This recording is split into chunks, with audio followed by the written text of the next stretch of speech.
नमस्कार, मैं हूं आपके साथ रोहित। महाराष्ट्र की राजनीतिक सरगर्मियां एक बार फिर से तेज हो चुकी हैं और लगातार कई तरीके के कयास लगाए जा रहे हैं।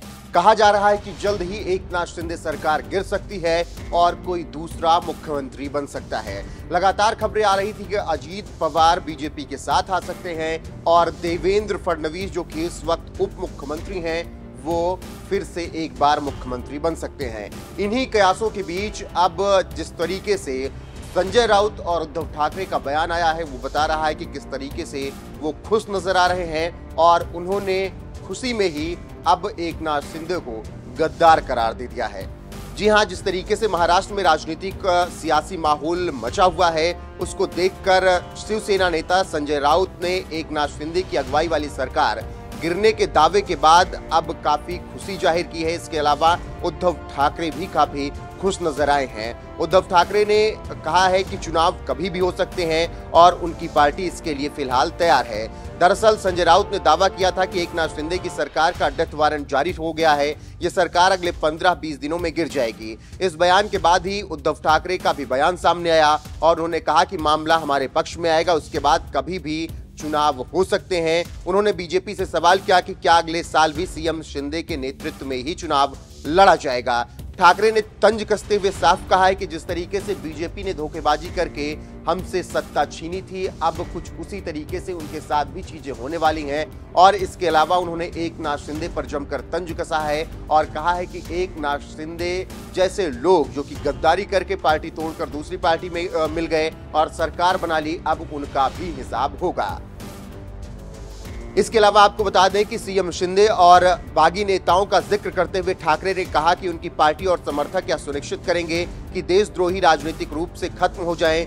और उन्होंने ये भी कहा कि सब देखते हैं कि किस तरीके से चीजें पिछले साल हुई थी और किस तरीके से महाराष्ट्र की भूमि को कलंकित किया था इन गद्दारों ने।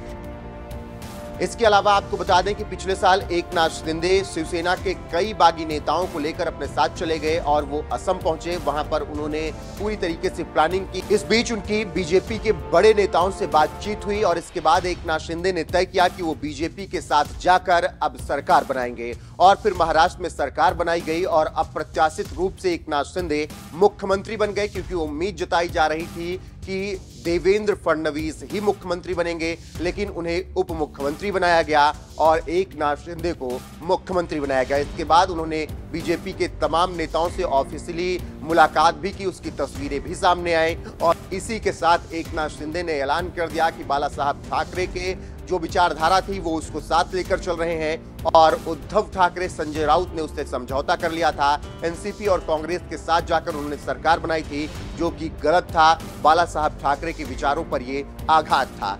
फिलहाल अब एक बार फिर से महाराष्ट्र में राजनीतिक सरगर्मियां तेज हैं। देखना होगा कि क्या कुछ होता है और किस तरीके से वहां पर सरकार आगे चलती है। अभी तो यही लग रहा है, जिस तरीके से संजय राउत और उद्धव ठाकरे कह रहे हैं कि आने वाले वक्त में सरकार गिर सकती है और जल्दी ही चुनाव हो सकते हैं, उसको लेकर अब तमाम तरीके की बयानबाजियां शुरू हो रही हैं। फिलहाल देखना होगा और इंतजार करना होगा कि महाराष्ट्र की राजनीति में अगला कदम किसका होता है और उसका क्या कुछ प्रभाव पड़ता है। डेफिनेटली पवार साहब ने कहा है, जब हम उनसे मिले थे तो हमारी बातचीत जब हो गई तो कहा कि अब शिवसेना जिस तरह से तोड़ी गई है, सीबीआई, ईडी या ईओडब्ल्यू या पुलिस का दबाव डालकर कोई हथकंडे अब एनसीपी तोड़ने के लिए चल रहे हैं। प्रेशर है, दबाव है, धमकाया जा रहा है, लेकिन पार्टी बीजेपी के साथ नहीं जा रही। पार्टी एज ए होल, कुछ लोग उस दबाव में आकर पार्टी छोड़ सकते हैं। ये उनका निजी निर्णय, व्यक्तिगत निर्णय हो सकता है। ये पवार साहब ने जरूर कहा।